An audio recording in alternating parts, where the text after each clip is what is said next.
Welcome to The Explainer. Today, we are tackling a huge blind spot in the world of wellness and, biohacking. We're going to build a real, evidence-based roadmap using the absolute latest research specifically for women who are navigating their health in their 40s, 50s, and way beyond. All right, let's just get right to the heart of it. On one side, you've got what mainstream biohacking looks like. It's all about testosterone, crazy diets, bodybuilding. And then on the other side, you have the actual biological reality for half the population. Things like bone density, managing hot flashes, just trying to get a decent night's sleep.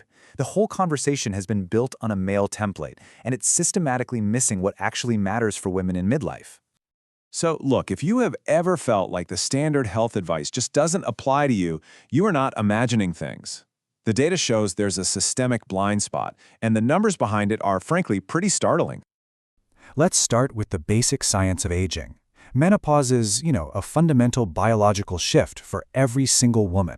And yet, a recent analysis found that less than 1%, let that sink in, less than 1% of studies on the biology of aging even consider it. That's a massive hole in our basic understanding of how women age. Okay, so what about the money? Where are the resources going? Well, if you follow the funding, you see the exact same pattern. Conditions that only affect women, and we're talking outside of cancer here, get only about 1% of global health R&D funding. So this isn't just a gap in research, it's a huge gap in resources. And here is the real-world cost of all that. This is what it all adds up to. According to some deep analysis from McKinsey and the World Economic Forum, these gaps in research and care mean that women spend a staggering 25% more of their lives in poor health compared to men. This is not just some number on a chart. We're talking about millions of years of life being impacted. So, what is the core biological driver behind all these unique changes in midlife? It's not just one thing. It's more like the conductor of the entire orchestra.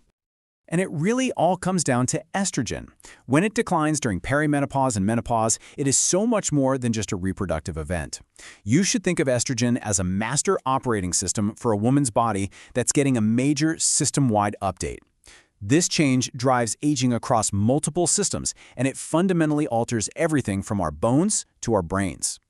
So let's just break down what that really means. When this master switch changes its setting, we see this cascade of effects all over the body. Bone density starts to drop. Fat storage shifts, and not in a good way. It moves toward that more dangerous visceral fat around our organs. Our vascular health is affected, and we see really significant changes in brain function, in mood, and even in our sleep architecture. Now check out these numbers, because this slide makes a silent risk really loud. In the first few years after menopause, women can lose over 3% of bone density in their spine and almost 2% in their hip every single year. This is a massive acceleration that dramatically increases the lifetime risk for fractures. Okay, so that's the problem space. It's a lot. But now, let's dive into the solutions, a new evidence-based blueprint for what actually works, and we're going to start with the foundational systems: bone, muscle, and metabolism.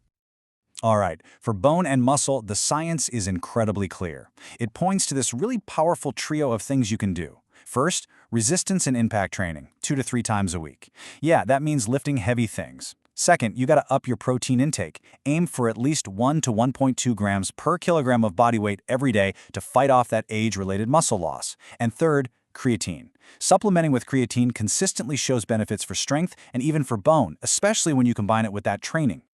Now, when it comes to the metabolic side of things, one dietary pattern really stands out from the rest. Study after study in postmenopausal women shows that a Mediterranean-style diet can seriously reduce that dangerous visceral fat we just talked about. Plus, it improves a whole bunch of cardiometabolic health markers, from blood pressure to cholesterol. Okay, let's build on that foundation now with some more targeted tools. We're going to look at what the science actually says about hormones, and then we're going to cut through all the noise on supplements. This is, without a doubt, the most powerful tool in the toolkit. It's also the most misunderstood.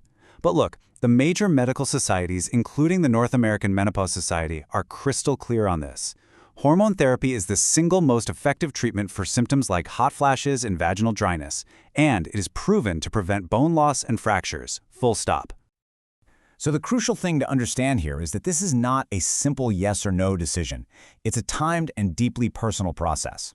The evidence points to what's called a critical window. That's starting before you're 60 or within 10 years of menopause.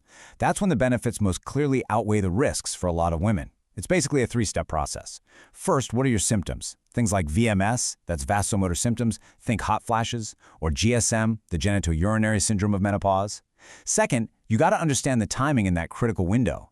And third, it has to be an individualized decision you make with a knowledgeable doctor. And when we get to supplements, you can cut right through all the marketing hype by just organizing them into tiers based on the evidence. In the high-confidence tier for women over 40, you've got creatine, which we mentioned, for muscle and strength, and magnesium for sleep and stress. Then you have an emerging but promising tier. In there, you'll see things like resveratrol for cognitive and bone benefits, omega-3s for cardiovascular risks, and NMN, that's nicotinamide mononucleotide, for cellular energy, though we're still waiting on the long-term studies for that one. So when you put all of this evidence together, it really points toward a fundamental reframing of women's health. It's about moving this entire conversation out of the niche corners and into the absolute mainstream of medicine and wellness. Ultimately, the most important takeaway here is about shifting the whole narrative.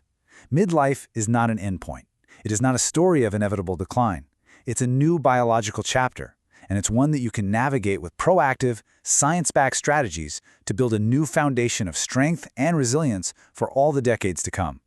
And that leaves us with a final, and I think pretty provocative, question. This isn't just about biohacking. It's about our entire approach to health and longevity. So what happens when we finally stop treating the health of half the population as some kind of niche market and start treating it as what it is, the future of medicine itself?